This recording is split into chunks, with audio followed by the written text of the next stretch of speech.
nightmares in my head, I fear that the thoughts build up until I can't hear, that my mind fills up into a creature, and it haunts me somewhere much deeper. Anxiety, filling up every space, no privacy, and silently, it could build and build until you. Salam sejahtera Malaysia, Denyut Nadi Suara Rakyat bergema di channel ini. Datuk Seri Anwar Ibrahim diugut 5 juta ringgit. Bukan diugut 5 juta ringgit, tapi sebenarnya dia diberi tanda harga 5 juta ringgit. Siapa manusia itu? Pertama, kaya mana manusia ini sampai dia ada duit 5 juta? Pertama, pembayang dia ialah dia seorang yang kaya. Dia mesti seorang yang kaya sebab dia boleh bagi 5 juta. Ini pembayang dia. Manusia biasa di Malaysia ini, penjawat awam di Malaysia ini, kerja-kerja biasa di Malaysia ini, hanya pekerja di pejabat kah atau makan gaji, tidak akan ada 5 juta ringgit. Jadi pembayang pertama, dia mesti orang kaya. Orang kaya di Malaysia ini kita boleh agak siapa, tidak begitu ramailah sampai ada 5 juta. Kalau dia mau bagi 5 juta, menurut risikan, menurut psikologi industri, psikologi, kalau orang itu sanggup untuk bagi gaji 5 juta, dia mesti ada sekurang-kurangnya 50 juta. Jadi mesti orang dia kaya betul. Siapa manusia yang terlalu kaya ini yang sanggup bagi 5 juta untuk harga Perdana Menteri Datuk Seri Anwar Ibrahim? Atau hanya dia ini sebenarnya seorang yang gila, terlalu gila, otaknya sengit, otaknya tidak cukup, ada wire yang putus di dalam, sampai dia tidak dapat fikir dengan betul.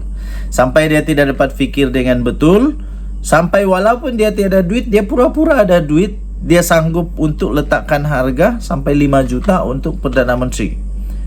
Atau dia ini hanya sebenarnya seorang yang cukup terlalu sewel, terlalu tak ada akai.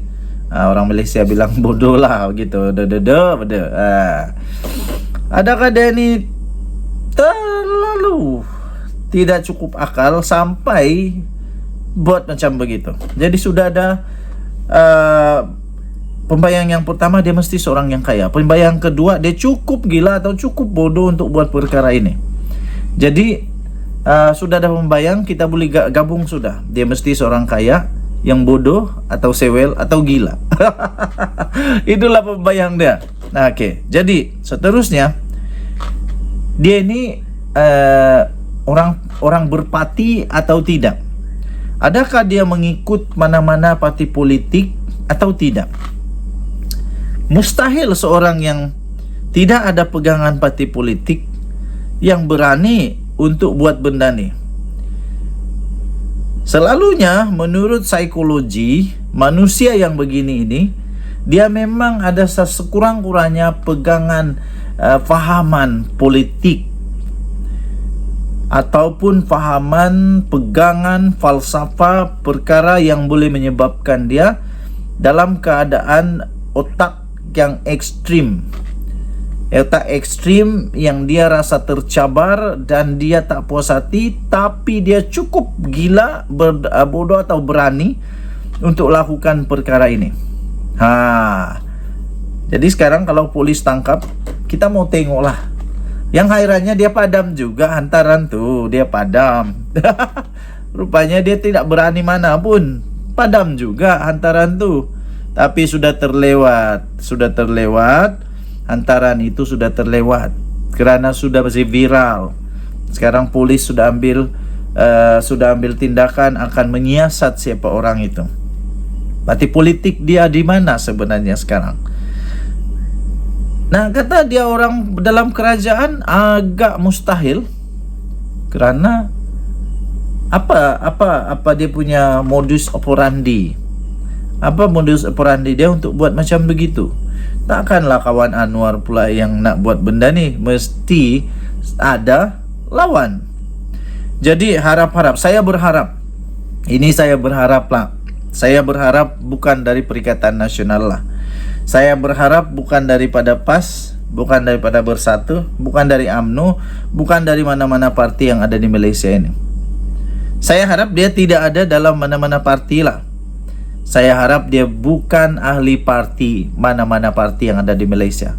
Sebab kalau dia adalah ahli dalam sesebuah parti di Malaysia, memang habislah, akan merosakkanlah parti itu.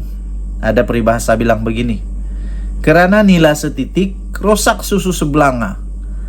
Jangan kerana hanya seorang yang cukup, entah tidak cukup otak ini, seluruh parti disebut sebagai ekstremis, sebagai manusia-manusia yang sanggup untuk melakukan perkara dosa untuk semata-mata entah apa yang diperjuangkan pun tidak tahu.